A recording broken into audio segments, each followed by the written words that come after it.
swear the door breathes. At the end of the math wing, past the lockers no one uses, there's a door no one talks about, not locked, not hidden, just unnoticed. It has no number, no sign, no memory attached to it, and yet it feels older than the rest of the school, as if the building was built around it. I passed it for years without thought, until late October. That day I stayed after for detention. The halls were empty, my footsteps swallowed by silence. And when I wheeled the mop bucket past the final junction, the air shifted. The door exhaled. A cold draft slid under it, sharp enough to sting. But it wasn't the cold that made my chest lock. It was the dark beneath. It didn't look like shadow. It looked like a fall, a vertical drop into something that never ended. The next morning I asked Mr. Keller, he didn't even pause. Said the wing was sealed years ago. Water damage, unsafe. But he didn't look at me when he said it. That night I passed it again and I heard movement. Not words, not footsteps exactly. Something in between. The rhythm of breath trying to pretend it was speech. No one else noticed. No one else ever notices. It's like the school has agreed to forget, and forgetting keeps it quiet, but I didn't forget. I watched, I lingered, and one day the door was cracked open, just enough for me to see the dark moving inside. That night I dreamed. The door, the space behind it. Not a room, not a hall, just space, endless, but crushing, as if the air pressed against me from every angle, and at the center, a figure, kneeling, hands pressed flat to the ground, listening. It didn't look up, but when I woke, my own hands were pressed flat to my bedroom floor. Skin rubbed raw. It kept happening. I woke under my bed, once in the hallway, once with mud caked between my teeth. Sleep became dangerous. Then Juno noticed. She said I'd been humming in class.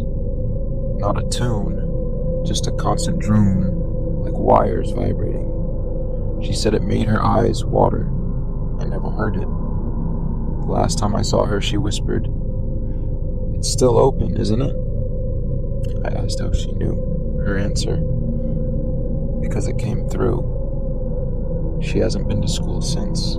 That was 5 days ago. And every night since, I've heard it. The dragging.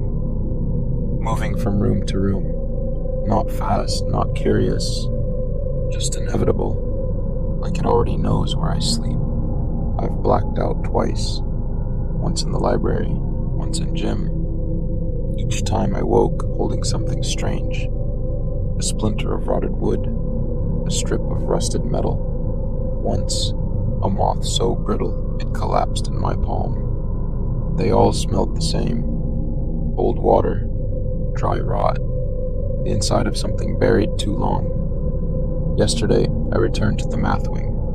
The door was gone. Just wall, smooth, seamless. But I know that's worse. Because now the space is loose. I feel it drifting, looking for another place to attach itself. That night, I saw a boy in the hall. 9 years old, maybe. Skin pale. Uniform decades too old. He didn't speak. Just tilted his head like he was waiting for me to follow. When I stepped forward, he stepped back and disappeared behind a stairwell corner that doesn't exist. This morning I asked the janitor if anyone had died here. He laughed too quickly. Not recently, but his eyes stayed on the floor. Now people avoid me. Teachers cut their sentences short when I pass. The lunch lady dropped my tray and stared at me like she was recognizing someone she had tried to forget. I went home after that, and I saw it in the basement. Another door, same size, same wood, no frame. just standing there where nothing had ever been. This time it didn't wait for me to notice. It knocked 3 times. Slow, measured, from the inside. I leaned close, no whispers, no breath, just my own voice, begging to be let out. Tonight the door opened, not wide, just enough, and through it I saw the school hallway again, only it wasn't empty. Dozens of figures filled it, all kneeling, all pressing their hands flat to the floor, listening. One of them raised its head, and I saw my own face staring back.